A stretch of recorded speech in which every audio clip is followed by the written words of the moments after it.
जी की तबीयत ठीक नहीं थी, बावजूद उसके वो आए और उन्होंने इस बैठक की मकसद के बारे में जिक्र किया।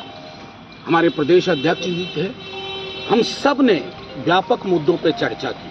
डिप्टी सीएम तेजस्वी यादव के आवास पर आज प्रदेश प्रवक्ताओं और सभी जो राष्ट्रीय प्रवक्ता हैं उनकी बैठक चली है।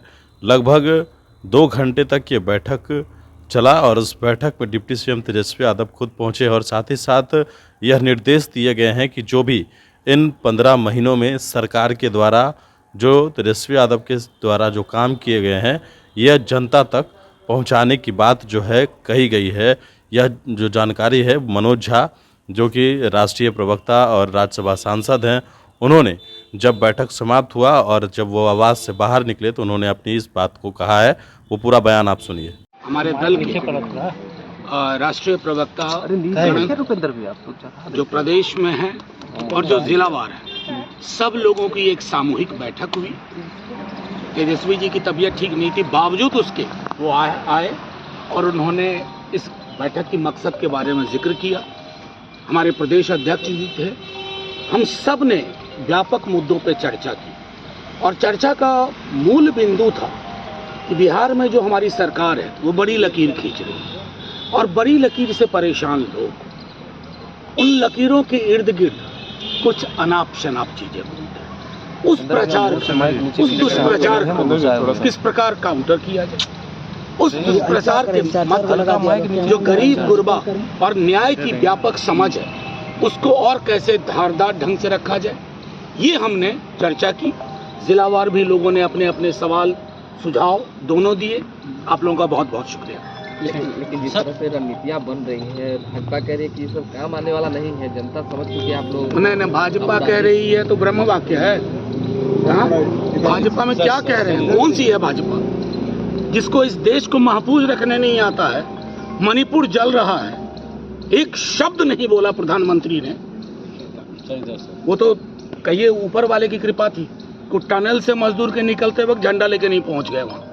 इवेंटबाजी करने वालों के सवाल से हम दूर रहते हैं। कौन मजदूरों को? अरे तो प्रधानमंत्री जी तो सूरज पूरब में उगेगा कल, यकीन मानिए वो दिन भी आने वाला है। वो कहेंगे मैं हूं तो सूरज पूरब में उग रहा है, मैं ना होता तो पश्चिम में।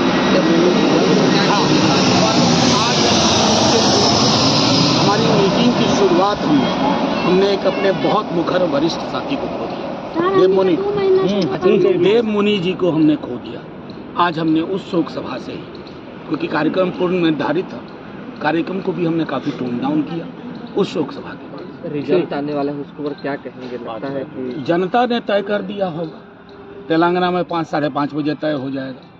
तो जनमत के पूर्व जब तक पेटी ना खुले, ईवीएम ना खुले, मैं अमित शाह जी तो हूँ नहीं कि पहले से ही सारी ईवीएम की जानकारी लेकर बैठा हूँ। आपराधिक घटनाओं पर लगातार आप लोग गिर रहे हैं, कहाँ की आपराधिक घटना? जंगल राज कौन बोल रहा है ये भाई? आईना रखते हैं सामने, सिर्फ सामने कोई डेटा देख लो। बिहार हर जगह बाकी बीजेपी शासित राज्य से पीछे। अब आप किसी का बयान उठा के ले आइएगा, कहिएगा आपराधिक घटना हो रही है। आप नहीं तो सम्राट चौधरी जी को कुछ पुराने बयान दिखा दो, मैं दिखा दूं उत्तर प्रदेश में क्या हो रहा है।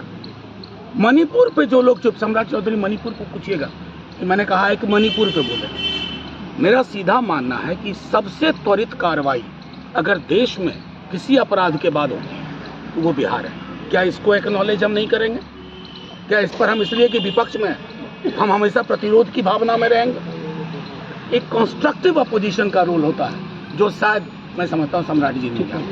एक अंतिम सवाल है, तेजस्वी यादव को कहीं न कहीं फंसाने की कोशिश हो रही है क्योंकि लैंड फॉर जॉब मामले में जो नाम आया है, बात यार, जेल जाने की बातें आ रही है। आपको उतनी जानकारी नहीं है जितनी हमें है। थोड़ी हमें इतनी जानकारी है कि तेजस्वी जी इनके गले का फांस बन गए। ये चाहते हैं किसी तरह साधे नहीं सधेगा, हाथ लगा दोगे ना, पीढ़ियां याद रखेंगे।